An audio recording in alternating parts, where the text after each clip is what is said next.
Well, hello everybody. Happy Friday. Welcome to Aquarius Rising Africa. And I want to just say to you that I'm very happy to have Joanne and Melanie back with me again today. Um, After I haven't seen them for a few weeks, lots has been going on down under with the little JOEYS and everything going on there. So looking forward to hearing the story. And Melanie, welcome back. And Joanne, to you too. How have you ladies been Thank down you. under? Yeah, it's been a bit busy. Yeah, You can go, Jo. yeah. Yeah. Yes, we've been very busy, and we've also lost little Shantian. Unfortunately, she hasn't made it, which happens, not by any fault, but we don't always know the extent of injuries because we don't see inside the skin, and it may come out over days and weeks and sometimes months, and you still lose that little Joey. Just halfway. Pardon? Sorry. No, I mean that's just absolutely tragic. I know we chatted a few days ago when you gave me that sad news. For me, what I always think about in these types of situations with guys like yourself who are doing this type of work, I think it's so hectic because you get so attached to these little babies, don't you? And chances are pretty high when you get them at such a young age and with such high trauma, because mostly it's been a trauma which has separated them from their mom, right? So, and then obviously surviving that trauma as well. Yeah, they're And very then, fragile. wow. And then a few days, few weeks, few months later, they choose to bid us farewell. And it's like losing one of your children, right? Absolutely. Mm-hmm. Really Yeah, is. we sort of fall in love, don't we? We really do with Wow. them. Sorry, just Melanie, so I'd love to hear more about your journey with the animals. I mean, I know you and Joanne are colleagues. You both work together when it comes to working with the little pinkies, as we call them, as you call them. I've just recently learned the term. But, it's, yeah, I think it's amazing. And how majestic these animals are, the ability they have to work with us humans. I mean, when you look at them and when you see how what their natural abilities are type thing. I don't know another word for that. It's not exactly what I'm trying to say. But they're almost like off-worldly, right? So I think it's such an incredible thing to be working with them. And Melanie, I would love to hear your journey. What got you to this point of also working with them? Because in many levels, it's a big sacrifice, not a bad one. Yeah. But when you're working with these little things, it's like having newborn babies all the time. Your life is really not your own, right? So I'd love to hear more from you, Melanie. Yeah, I really enjoy doing it. It is very time consuming, especially the little ones when you're feeding sort of 3 to 4 hourly. So it's not a great deal of sleep. You sleep when they sleep. And when they're really small, it's good they can go with you everywhere. And I actually prefer them really small. I find they're very easy. Well, not easy, but yeah, easy to bring them along. Where for when they're a bit bigger, like the ones I have now, it's a bit more limiting because I can't just leave them home alone. They do sort of, well, they all got such different personalities and they get into shenanigans and you've got to have a watchful eye. But yeah, I think it's just over 12 years now that I've been doing it for. And I started off actually in the middle of WA, very remote part of the country. So I was looking after the red kangaroos, which they're quite different to the greys that we have at the moment. They mature differently. They're a lot more, they just catch on a lot more quickly. The greys that we have are very much more babies. They take a lot more care and are a lot slower to, I guess. Are they like different species? Little, what is it? Yes, quite. The reds are a lot bigger. Wow. Yeah, the development stages. That's it. The greys are a lot more babyish, and they take a lot longer, and they stay with their mums longer, and a lot more. So the reds are the ones that are way out there in the desert, in the outback, yes, and they got to be like a little bit tough. You've got to be tough out there. They're better in the warmer climates. These ones are soft. So yeah, it's been about just over 12 years, and I transferred over to the greys when we moved back closer to the cooler climates, and I've just thoroughly enjoyed it. Just sort of year by year, people find out that you're doing it, and then more and more come your way, and that's where I'm at now.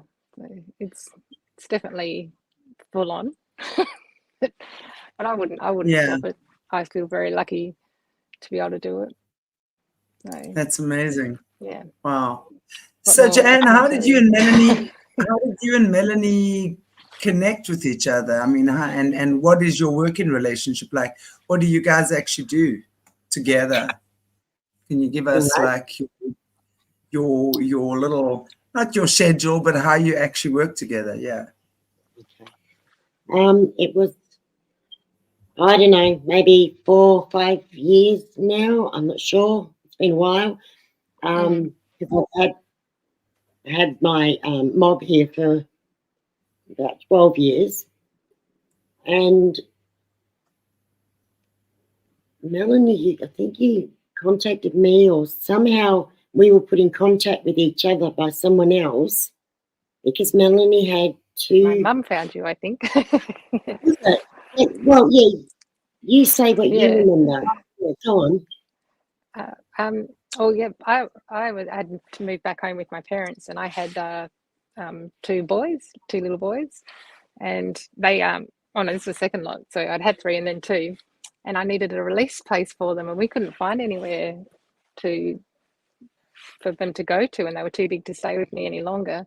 And it was my mum who was at the coffee van in the small town who'd heard about Joanne and sort of came about that way, that she might be able to help me find somewhere for my lot to then have a home. And that's how you nicely saved the day, and my boys got a new home. Wow, amazing. Just shows that everything is meant to be. Joanne, when did you actually get into your rescuing and stuff like that? Well, when I was growing up, because we grew up in the wheat belt on farms, close your ears, Chantal, you're not going to like this. We grew up from very little shooting roos, because we ate them, rabbits, you name it. That's how we grew up. That was always a part of my life. And if there was joeys, we were allowed to raise them. So I did it. I learned it from very little. That was like with all sorts of animals. Even I'd take in stray lambs from all the different farms where the mother would abandon the lamb, and they would come to me. I'd have, maybe up to 12 or more lambs in this big lounge room in those big old houses in the country with big open fire in winter, and bottle feeding all these lambs. And so I was always associated with this because my mother was very orientated with animals, nature, and we were well immersed in it. And then I gave it up because life went on, and when I got married and had children. And one day, some gentlemen visited. They'd heard that I loved animals, and they had a little joey. and they said, would you be interested in helping us? They were the only two that were in this area at that time. This is going back to probably early 1990s, that were doing anything with JOEYS. Sorry. So I worked alongside them for many years, and the most funniest part of that period was I would like go shopping, and I'd have my little baby daughter in the pram, my 4-year-old son holding the pram, and underneath that little basket I'd have 2 JOEYS. So we'd all go shopping together. I was bringing them up and the children sort of together, and I loved it. I really did. It was beautiful, and so my children grew up knowing it all too. And then I then gave up for a while because I went into working with domestic violence and became a case manager with families and children services, and did that for many years. And when my daughter was about, maybe 18, she was working at a local roadhouse, which is like a fuel station in our town. And somebody brought this third Joey in and said to her, this little Joey needs help. We've just rescued it from a mother was killed. So she rang me from work and she said, Mum, I'm bringing you a Joey home. And I said to her, oh, shut up, yeah, I'm not. Because I hadn't done it for years. And she said, well, I am so, and sent me a photo. And that's how I then progressed to get right back into it again. And I haven't stopped since. Oh, wow. It's been very interesting, because you got to take breaks because life gets in the way. Not that it's a bad thing, because we've got other things to do, but we got back to it, and the children were very involved, and we built this whole thing, all of us together, and it really helped with our relationships as well, and them, like the children learning it's not all about them. They had to care for this tiny little baby, and you can imagine giving a baby like this to a teenager and say, right, this is how you do it, show, learn, and they do it, and it helps their confidence grow. The only problem we had, Chantel, was they never wanted to release them, ever. And there was a lot of tears sometimes along the way. Okay, and I was the worst mother in the world. You know, we even bred puppies for a while. We were into Chihuahuas, and that was a nightmare. That was a nightmare. I gave that up because I had 2 children begging me, bawling their eyes out, can't we keep them all? You know, so, but anyway, that's all the good times. They really were good times. And I'm so happy that your path has led you to this point. I mean, I always like to find out the journey that one takes to get there. And then obviously I see where we are now, and I see how important every step of that journey was for all of us sitting here, all 3 of us, to get to this point where we can have this conversation, which is absolutely amazing. But now, Joanne, I want to find out from you as well. Now, obviously, in our previous interviews, we've spoken, excuse me, we've spoken about the fact that you are an SRA survivor and that you've been extremely traumatized throughout your childhood. So I'm wondering how you have found the journey, your journey with the JOEYS and the healing, speak to us a little bit about how that has been for you through your trauma, because I have no doubt it might not have been something you intentionally did, to sort of say, okay, well, I'm going to work with JOEYS to heal trauma, but it really would have probably been a step-by-step process, right? Or progressive process that you'd have understood how powerful and majestic and the healers that they are, right? Mm-hmm. Well, that's when it comes to hindsight. No, you don't know what you're doing. You don't realize you're healing yourself for a long, long time. But then Right. one day you look down, like I'm looking down at Flick now, and the love and the bond and the energy, the movement, the feeling. And I see her, but I see me. I finally see me as that beautiful little baby, because I always had the belief I was repulsive. That is it. There was no other belief.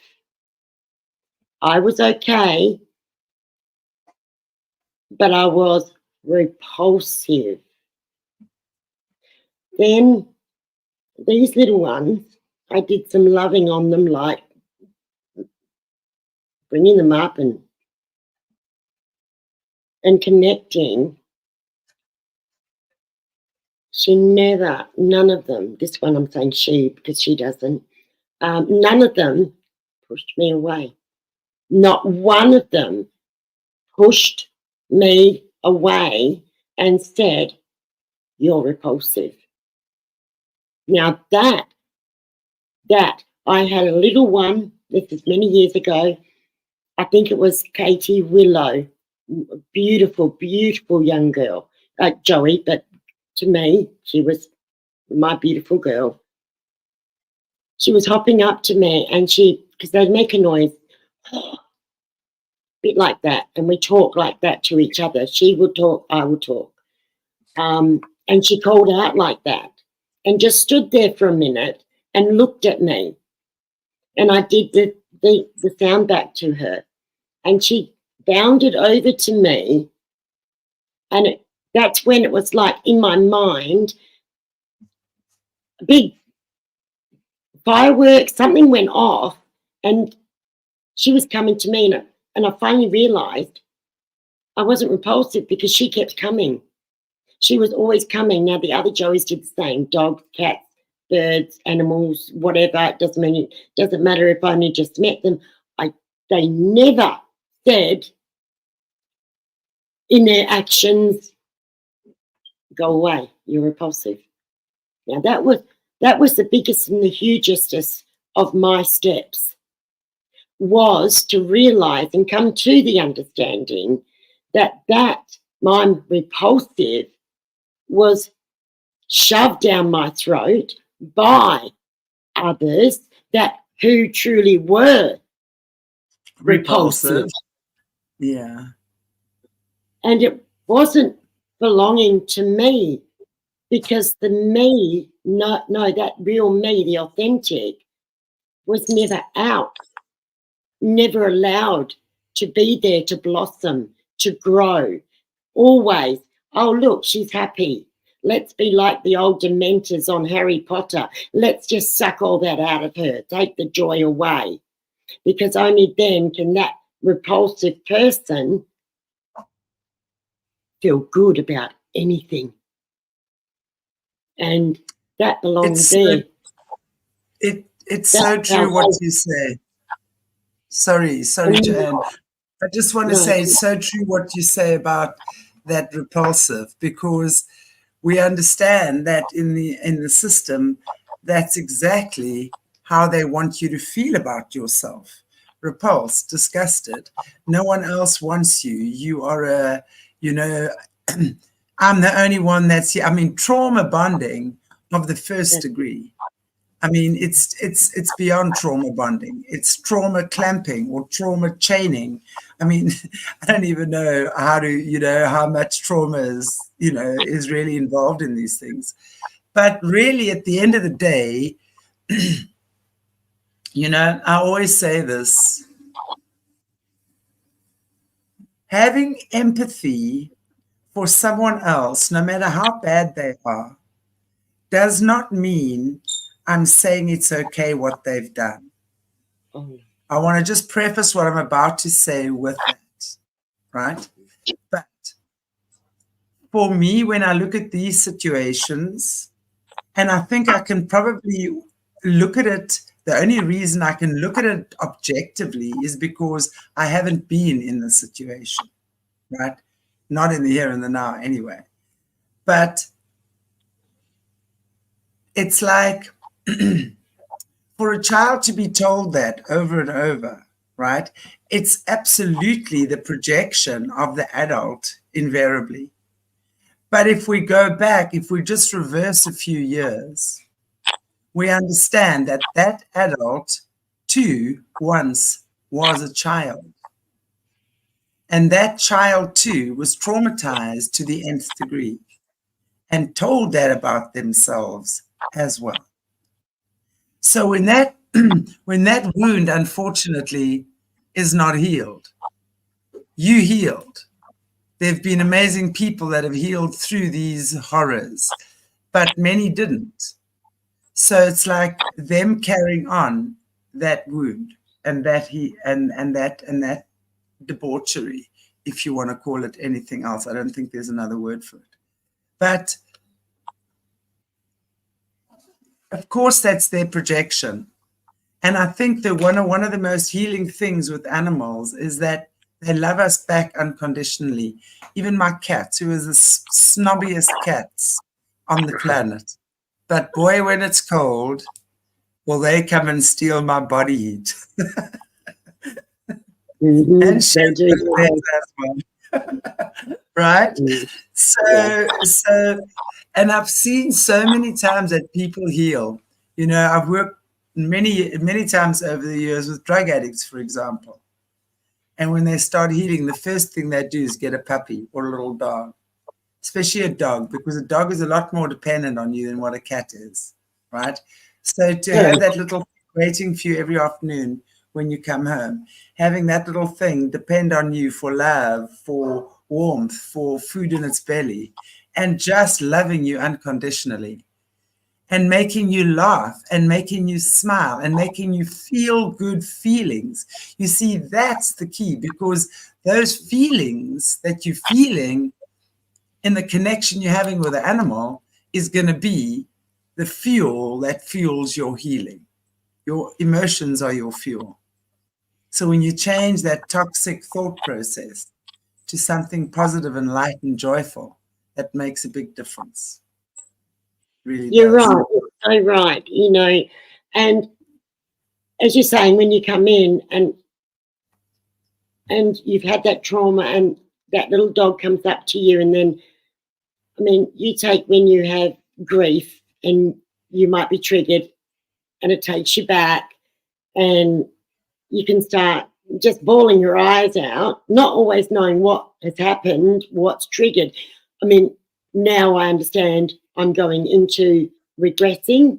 I'm reliving feelings and emotions and seeing in the mind's eye. I mean, it's like a movie playing. And that little dog comes up and maybe puts its paw on you or just gives you a little lick. It's enough to bring you out of that trigger. Now, people don't realize that is how powerful these animals are. And I am talking about JOEYS as well. Yeah, yeah. Tell me in your experience, and Melanie, maybe you have something to add here. Because as someone, sorry, Melanie's on mute. So, okay. You know, I'm as I suppose most people on this channel already know, I'm an animal communicator, an animal whisperer, and which is one of the reasons I don't eat meat, because they have the most. I mean, when you're communicating with the spirit of an animal, you can never look at it in the same way again as you did before, just thinking it's a chunk of flesh that deserves no mercy or no compassion or whatever it might be. That's just a second-rate citizen type thing, you know. But I've also worked with animals who are amazing, amazing healers. When we come, you know, when we do the animal communication workshops, I always have in there what I call my animal teachers. So then someone will bring a dog or a bird or a snake or a something. And, you know, when we have live creatures there, then we start communicating with them, and then you start seeing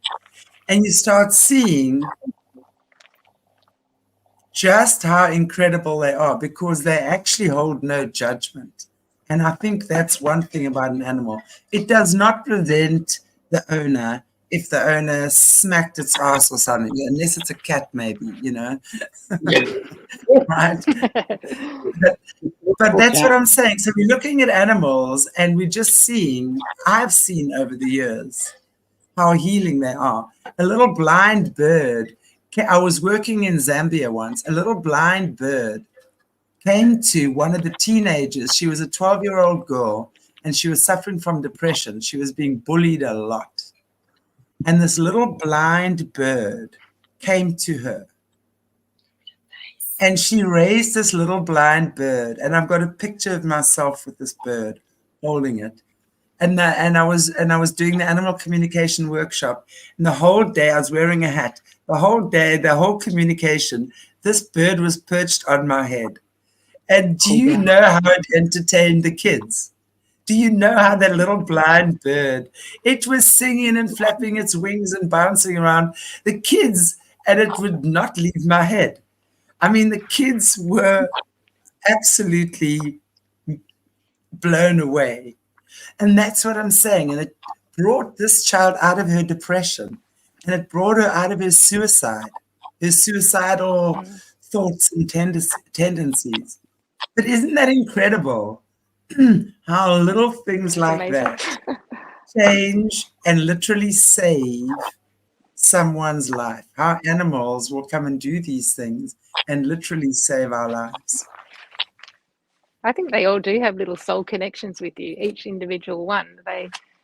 They see it all, they understand it all, and like you said, unconditional love, and they're just them being there. Sometimes, I like with the JOEYS, I have a head injury, so I had a lot of problem with noise. It would be overwhelming too much. I couldn't take it all in, but they were always, on the whole, silent. So you could feel loved, feel that you're not alone.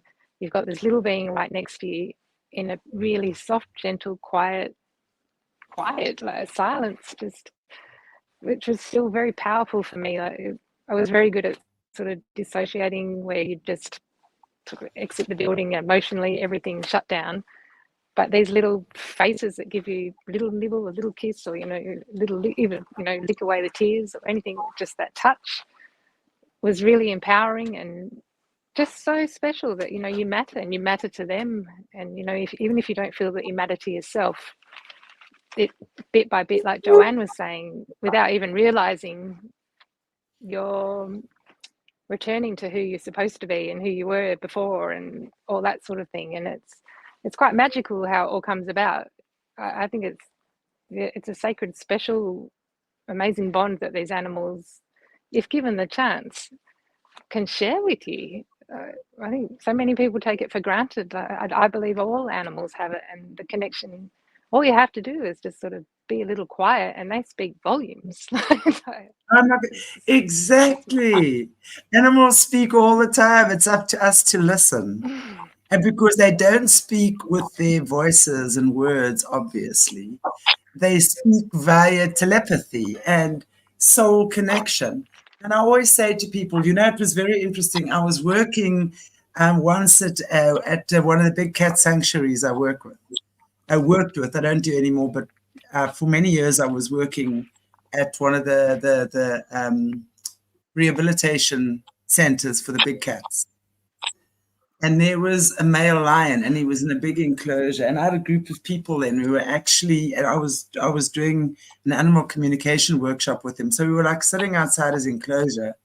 But coming along was a smallish group of people. And the one guy was a trophy hunter.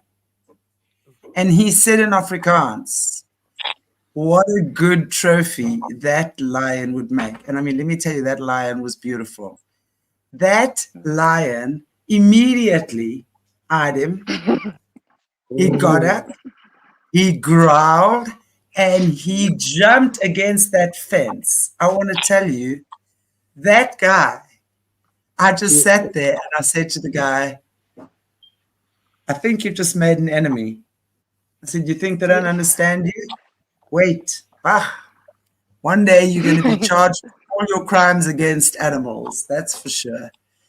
And it was the most incredible thing to see in real time how animals understand you. They know what you're saying. They get you. You know, that for me was a real-time example. I mean, there have been quite a few, but it's one of those that sort of sit in the top of Really my stuck head. out. They understand. Yeah, they know, boy. They know. And that reminds me a little bit, you know, Melanie, with a man called John. And he came here, and I knew he was not a very nice person, and he was quite abusive. I must have been the first time I met him, I do believe. And he was allowed to come into the mob. And I quietly said to him that it's going to stop because this lot would tear you apart. And I do believe, if I remember correctly, he was quite cautious after that, wasn't he? Of coming here, I think. But they didn't like him. And he showed his aura, everything. They're not stupid. They're very good. They pick up, judge the character very quickly, I think. Very Exactly. Animals read energy. They respond to you like everything else, you know, in life. Like even when they're really little, I find people can come and visit the Joeys and they'll be fine with them, and other times they won't come anywhere near them. They'll just sort of run as far away to the garden as possible. That the energy is just, it's not what they want to be around.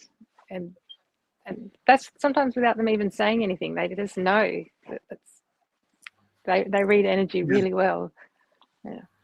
Yeah, and they're super sensitive to it. Have you had any experiences, Melanie, with your Joeys as well, like in terms of what healing occur? Has it been healing for you? Has there been anything in your life that they've assisted you with? How has it worked for you on a healing level? They've helped me in many different aspects. I feel I've had healing on quite a few different topics, I guess. A big one for me originally, before life got really bad, was I always wanted children, and that wasn't on the cards for me. And I felt very lacking in not being able to have them, and isolated, and I didn't fit in very well, especially with everybody else having them around me, and not being able to contribute to conversations. And it wasn't very nice, but just in having them, and I know they're not people kids, but just to get, it was almost like a little fast forward version of, I got this little baby, I got to feed it with a bottle, I had to feed it all around the clock, and to toilet it, and there was all these little milestones along the way of, oh gosh, you know, it's learned to roll over, it's got to, you know, it can stand, it can walk, and I got to take the photos and the videos, and I felt so proud with each little milestone that they did. But I didn't care that it was my baby, and it had reached these milestones, and I wanted to, you know, look at my pictures. I think it's amazing. And then sort of getting them to the next stage, and then sort of fast forward to teenage years and the little temper tantrums that would happen and the trouble that they'd get into, and then even to getting them ready and strong enough to be ready to move to the next stage and move out of home. Tantrums. Do they have temper tantrums? Oh, they have them. Tell me, what does a baby Joey having a temper tantrum look like? Oh, like one of them only thinks that you're available to pat him only at the moment. So he'll boof all the others out of the way just to get that, and then doesn't like it if he's not the center of attention, and they'll fight to get the bottle of milk, and, you know, they just, who's going to get the first kiss? Like, they're like little kids, and it's quite funny to watch. And then when you get them to the next stage of leaving home, and it's a big emotional thing, like, are they developed enough? Are they ready to face the wide world? You know, have I done my bit to make them handle what comes next? And it's not the same, but it's the general sort of feeling of, you know, you can't say to me anymore, you haven't had children, you It's don't know what real love amazing. is. It's like, you know, I Yeah, do. It's, you know, of it's a course. smaller version, and it's, but it still feels, I feel like a proud mum a lot of the time. It is nice, and little things like just like getting the little bottles and the little teats and everything. It's all small and babyish, and the little pouches, and then we go to the bigger pouches, and it's just, I feel that I'm not missing out anymore. I got a little taste of what motherhood would be like, and I really enjoy that part. So I'm That's grateful that I get to do that. incredible. Yeah. Wow. That's it. Yeah. And they are So, such yeah. little babies. I mean, look at Flick lying there in Joanne's arms. And can This we is talk about This is a how's new it little changed now? Okay. look. I'll Is that do a it so new you- one? This is a brand new one. She's only just come into care a couple of days ago. There's a little face. That's all you can see at this. And as you can see, she's Beautiful. a little bit bigger than Flick by about 100 grams. Look at that little. Right, wow. And she Yours is just so cute. look, you like her? Do you think she's beautiful? I mean, look at that. I mean, Oh, and you can see her little Okay. hands bigger than Flick, and certainly is bigger than Shanti's was. She's that little bit bigger. So I'm just I mean- holding her. She's beautiful. I'm finished. So when did you get her, Joanne? About 2 hours ago. Oh, wow. So she really is brand new. Yes, yes. And she's really doing very well. She's not skittish. She's already okay with my voice. Tony's just walked in and out then, and she's fine with that. So she's accepting quite well. And she took, as I said, she took a bottle and finished that in quick succession. And now she's going to go back to sleep and grow a bit more. Now, the only thing is, she likes to climb out of the pouch, and she likes to climb out and be out of the pouch. Yeah, that's why she's hanging in the cot, where if she gets out of a pouch, then she is in a cot, so she can't get hurt or anything like that. So it's Miss Asher, who's a bit of a Houdini girl. Well, I Right. can quite relate with that, because I have to say, if I was a little kangaroo, I'm not sure I'd want to be in that pouch. I'd be wanting to jump out there, run around, and come in when it's dark. They're a bit little for They're that. cute Yeah. when they try to run. Yeah, They my couldn't little even one do tried it. to run before she could run, but you can't tell them Yes, I mean- sometimes. They're determined. You think, oh, can't even stand. What are you doing trying to run? But, That's so sweet. But that's amazing that they already have that instinct, right? oh, yeah. Yeah. So there you Jan, go. tell us about some of the stories about people that have come to your place as well and connected with the JOEYS and had, that have had sort of amazing experiences as well. Well, we had, I think his name was Daniel, and his sister, it was maybe 12 years ago, I can't remember their names exactly. He came through the Starlight Foundation. He had cancer, and I was asked, and I said absolutely, and he loved chickens. So I organised before he came out, we did it, so I incubated some of my eggs, not mine personally, okay, the hen's eggs. And the days he came here, it was over progressive of about 6 weeks. He came and visited and spent time with these animals. He actually got to see them as I opened a drawer, because that's what an incubator does. These little chickens that had hatched, and you could collect them out and put them where we first under light so they keep warm, and feed them, interact with them, and also JOEYS. I've got a couple of slide presentations which we'll do at a later date, which I'll bring in all those that have come here to Home Farm and interacted with Joey's and the mob. But this particular boy was absolutely astounding. He was 12 at the time, and he did this over that 6 weeks period. And then a few months later, he didn't die as expected. He went into remission. Well, it is Daniel. That Daniel is going on 20 now. He got himself an apprenticeship and he's working with animals. Now, that is what our animals do. That is how they heal. Now, That's I mean, I'm exactly so right. goosebumps just talking about it. Because Just being in their presence. Yeah, and the interaction, Yes. being able to just sit with them for hours and interact. But he didn't force anything, nor did the chickens or the Joeys. And it was just a natural of them all being there and him being able to just stop, because there was a lot of hospitals, you know, the chemo, all that sort of stuff. And he got away to be himself with these animals he loves so, so much. He could never take them away from here, but he took every bit of memory.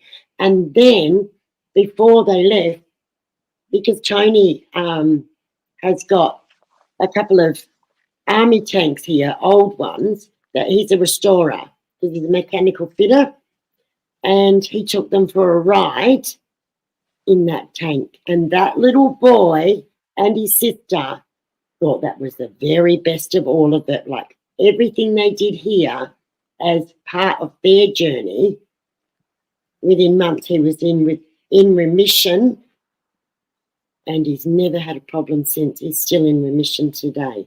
So that, I've got affidavits, I've got everything I need. It's all, as I said, I'll present it in a slideshow, future time to come. That is what happens with animals and humans.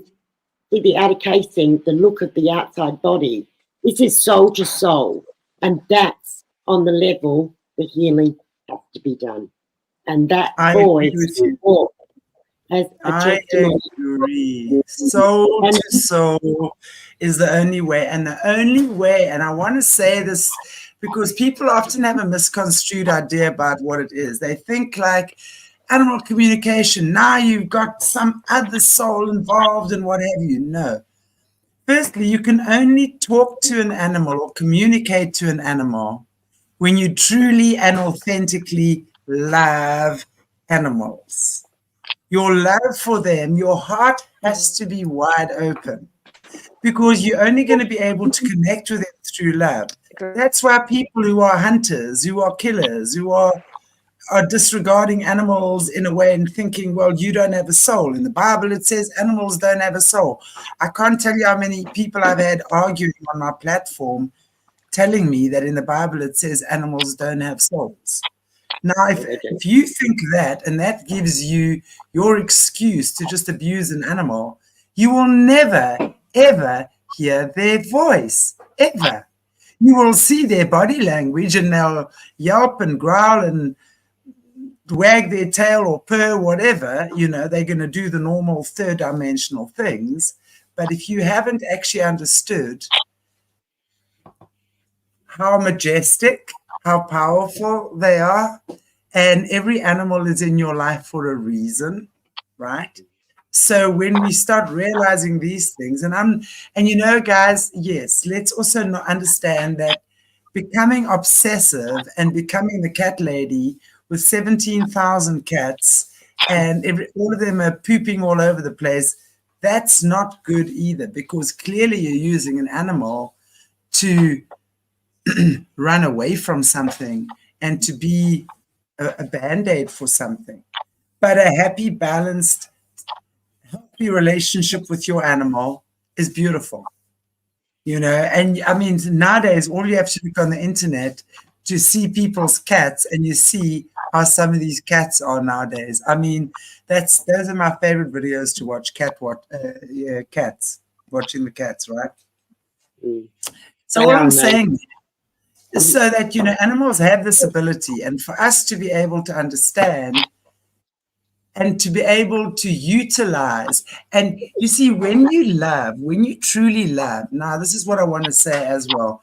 When you truly love and you have the light of God shining through you, that light of God or the Christ automatically radiates through your heart. It's not something you can ever fake, ever. You see, you can fake your wrinkles, you can fake your fat, you can go for liposuction, you can go for wrinkle reduction, you can go for whatever. I don't even know what these things are called. You know, and you can fake, you can wear Jimmy Choos. I mean, you can get yourself a mega billionaire and have him give you all the latest nails and beauticians or whatever. That is fake. What's real is that which radiates from within you.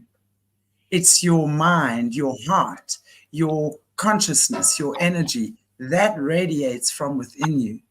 And that, it's those invisible tentacles that touch those around you and either repel or attract, right? Because that's what it does. So when we're able to understand that, then we understand that an animal, if the animal is talking to you or communicating with you, is directly radiating the light of God. Me as a human in that place, I am directly radiating the light of God in a different conduit. I'm a human conduit. The animal might be a horse or a pig or a mouse or a turkey, anything, right? But I recognize and I honor that animal for who it is. And then you start seeing the communication. So it's two direct lights of God talking to each other in their unique vibration, talking to each other. It's not some other external entity that's now, because I've been called all sorts of things in the past on this channel for that. I'm a witch and I'm a shaman, and I'm not a shaman. Neither am I a witch, but you know, that's what I'm saying. It's not calling in anything external to yourself. It's about being in line with God's love and recognizing, I love that animal. Come here. And you know, if there's an animal sitting there and in trouble, you better know I'm going to stop and I'm going to connect with it. And if my cats have caught a mouse or a bird and I can save it, you better believe I bring that thing back to life. And just through the light of God and through God's permission and its permission, it lives, or sometimes it doesn't. Do you know what I'm saying? So it's done with the light of God. And that's how we deal with animals authentically and not the way they do in the system. There's a big difference. We must always remember these people, or not always people, have really distorted and manipulated and done awful things. Animal communication, any kind of nature communication, is very much from God. If you allow yourself to be aligned with that, you don't have to be a witch to be able to do that. I promise you. I will do animal communication much, much better than any witch can ever think she can, or he, promise you, because I don't have to hurt anyone or anything to be able to do it. I receive my natural gift from God, and that's what I use. So I want to just clarify that for people, because there's a lot of people who think that this is not from God. It's of the devil. No, it's not.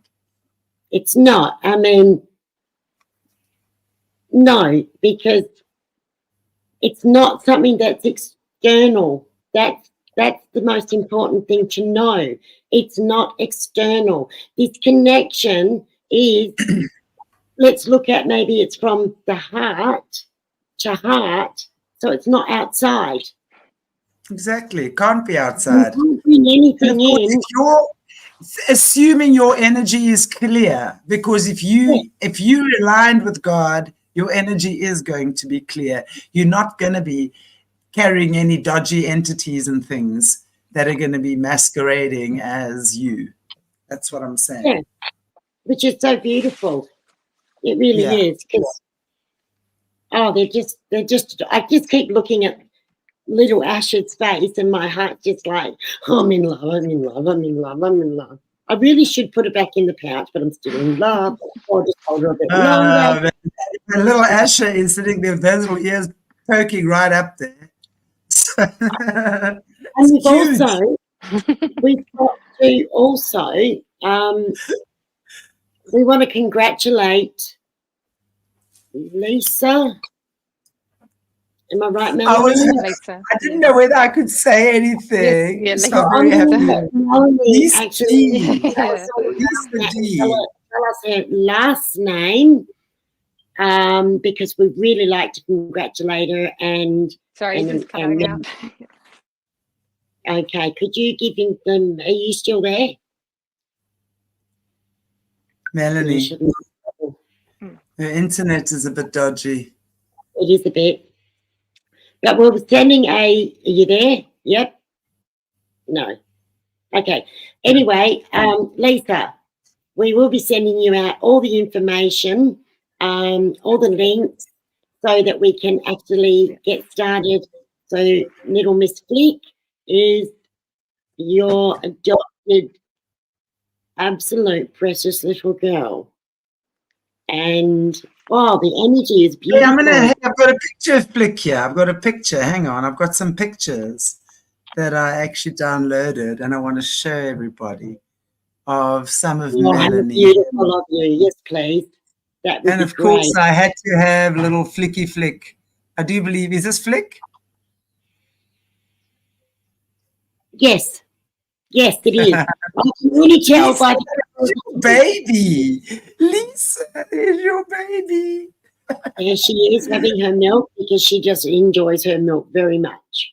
And as you can see, Lisa, she's clenching her fist like this, and she does that whenever she is so yummy as that milk is, and her little fists are going in such joy. Making muffins. Of videos of her milestones and of photos, and we have a beautiful adoption appreciation certificate that will come your way. And Chantel, I've already sent you one for Shantianne. If you'd like to perhaps bring that up so people can see what they do get, please, if it's available. Okay, I didn't put the certificate out now, but hang on, let me see if I can get it. But let me just see if I can. Just guys, give me a minute here. I didn't bring the certificate, which was silly of me. And so maybe Joanne, carry on talking a bit while I'm busy here, and I'm going to bring up another pics.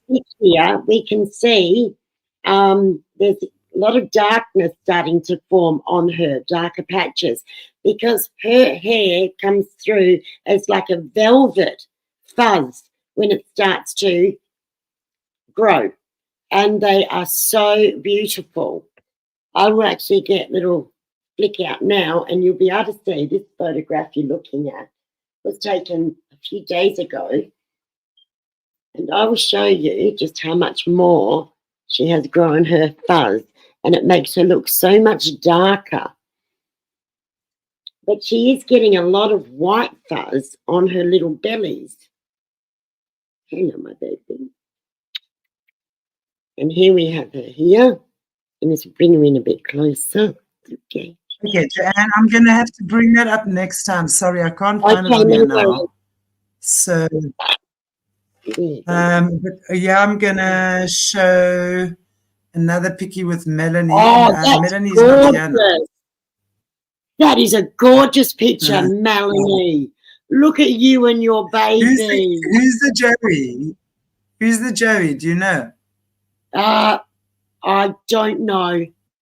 No, I don't know. Okay. Animal but look how he's sitting there. That looks like a boy, actually. That could be a girl. It could be a girl, actually. But look at it sitting there. Oh, no, that's me. Sorry, wrong picture. That's all right. We don't mind you on the beach at all. Oh, that's look at this. You can Melanie see. Just come back. Melanie, we're busy showing your photos.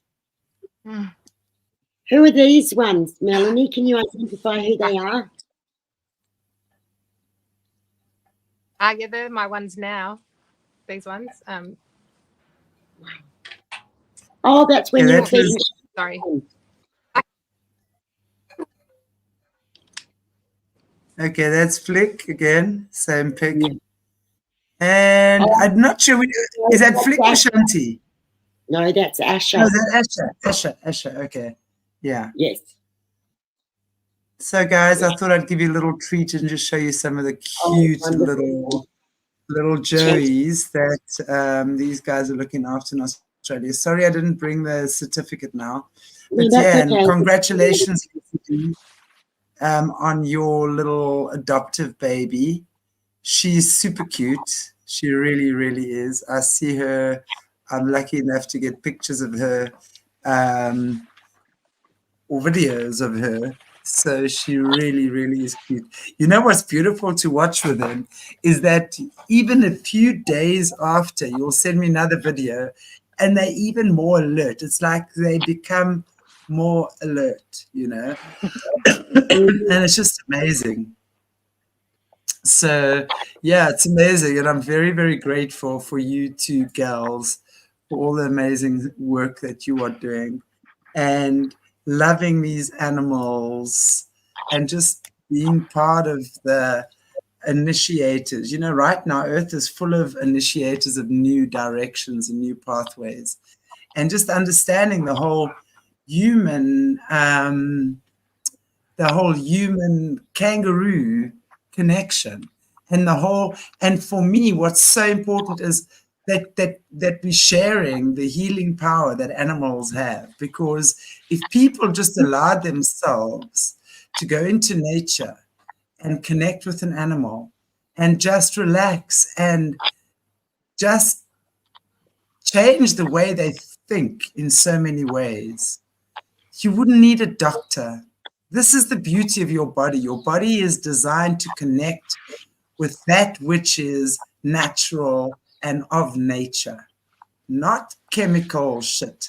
And we've forgotten that. We've forgotten that. So which is why we pretty much in the place that we're in. Anyway, so I want to just say thank you again for joining me. And I'm going to just ask Melanie if there's anything you'd like to say, and I'm glad you were able to pop back in again. If there's anything you would like to say before. Apologies for my internet. Yeah, I'm glad you're back. Sorry for the internet on this one. No, I think I'm really enjoying these conversations as well. I get to learn more things that you say as well, and hearing more about Joanne's stories too. I find it's helpful for your own personal journey to hear what other people are going through as well, and how I think it's really lovely, and it's a nice pathway for growth for all of us. So I appreciate being on the channel. Thank you. Yeah, I'm so grateful that you come, and I'm so grateful that I get to showcase all your little babies. Yes, I've got big ones. I'm so happy that I get to give people joy. Yeah, exactly. I was going to say what Lisa D is saying. We need a portal. I mean, I've been threatening to open up my own portal if God doesn't give me one right now. Sorry, I'm getting impatient with God. I got to tell you, I'm like, buddy, open up that portal so I go see the baby Joeys. I'm not paying. What's Australian Airlines? Qantas. I'm not paying Qantas $25,000 to. No, I'm not going to the portal. Really? Wow. Anyway. We do have PayPal set up now, but we'll send all that information through on the next live with you, Shanti. Absolutely. Then we'll bring everything. And if there's anyone else who wants to look at adopting a Joey, I mean, I think that'll be so cool. Having your little Joey and getting pictures and videos and just being part of this beautiful initiative more than anything. Joanne, is there anything you want to say as we to close off? In closing, gosh, I've lost my voice. I've lost my words. I've lost my sentences. Sorry, Joanne. We all go through that. We do. I'd just like to again say thank you very much, Lisa D. And yes, you are very welcome to come visit Down Under anytime you like. We do have rooms in the house and we don't charge rent. Promise. If you come here, Lisa, I think I should meet you there. Lisa, I should meet you there. We should meet in Oz. Yeah.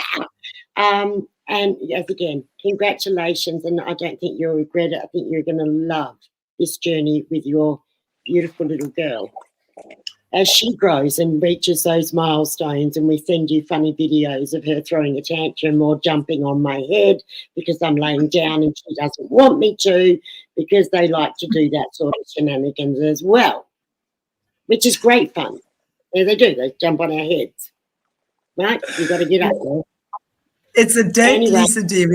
We're gonna make a date. Sorry, to go to Australia, and we're gonna go play with the JOEYS together. I think that's a fantastic date to have. Yeah, and you're more than welcome. More than welcome. And you can feed your own baby then, and I can feed someone, you know, all the others. That'd be great. I'll be feeding lots of babies. I'll be hugging them. I might just hug them a little bit too tight though, so you're gonna have to take them away and stop me. I love you. And thank you to everybody. And Lisa, a message from her spiritual mama. Lisa D is Flick's spiritual mama. Message. She's communicating with me telepathically that she's hungry, please. She just had a bottle. Come on, today. You can't overfeed her, darling. She'll get fat, and then all the boys older. She won't be right. Okay, Mama Jo, they're manipulating the situation. She's now got two mothers, right? Oh, it's okay. We'll get along fine, won't we, darling? That is so adorable. Bye, Mama Lisa. We got to go now. Okay, thank you guys. This has been amazing. Thank you so much. She's your girl, Lisa D. Oh wow. Thank you so much, everybody, for joining us. And as always, I love having these conversations. I just wish everyone in life will experience an animal and the healing power of an animal. And on that note, I say to everybody, God bless you all. Take good care of yourselves. Have a fantastic weekend. I'm on with Leo's the Gami later on this evening. So I hope to catch you there. That'll be 6 o'clock my time. So I don't know what time that is for you, wherever you are in the world. Thank you, everybody. And remember,